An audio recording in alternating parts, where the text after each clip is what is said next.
भारत सरकार सीधे तौर पर नोट नहीं छाप सकती। भारत में नोट छापने का अधिकार और जिम्मेदारी भारतीय रिजर्व बैंक आरबीआई के पास है।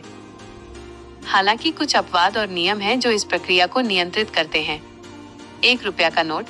केवल 1 रुपया का नोट भारत सरकार के वित्त मंत्रालय द्वारा जारी किया जाता है। इस नोट पर वित्त सचिव के हस्ताक्षर होते हैं, न कि आरबीआई गवर्नर के।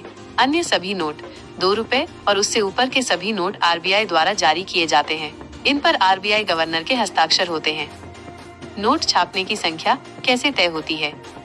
कोई भी देश असीमित संख्या में नोट नहीं छाप सकता, क्योंकि ऐसा करने से मुद्रा का मूल्य बहुत कम हो जाएगा और मुद्रास्फीति, इन्फ्लेशन बहुत बढ़ जाएगी।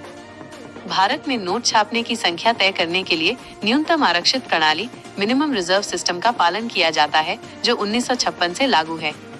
इस प्रणाली के अनुसार आरबीआई को हमेशा अपने पास कम से कम 200 करोड़ रुपए का भंडार रखना होता है, जिसमें 115 करोड़ रुपए सोने के रूप में, 85 करोड़ रुपए विदेशी मुद्रा के रूप में। इस न्यूनतम भंडार को बनाए रखने के बाद आरबीआई सरकार की सलाह और सहमति से अर्थव्यवस्था की जरूरतों के अनुसार नोट छाप सकती है। नोट छापने की संख्या का निर्णय कई आर्थिक कारकों पर निर्भर करता है, जैसे सकल घरेलू उत्पाद जीडीपी की वृद्धि दर। अर्थव्यवस्था की वृद्धि के लिए अधिक मुद्रा की आवश्यकता होती है। मुद्रास्फीति, इन्फ्लेशन।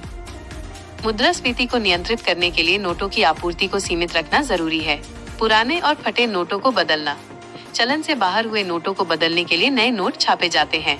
डिजिटल लेन देन की दर। डिजिटल लेन देन में वृद्धि से भौतिक नोटों की मांग कम हो सकती है।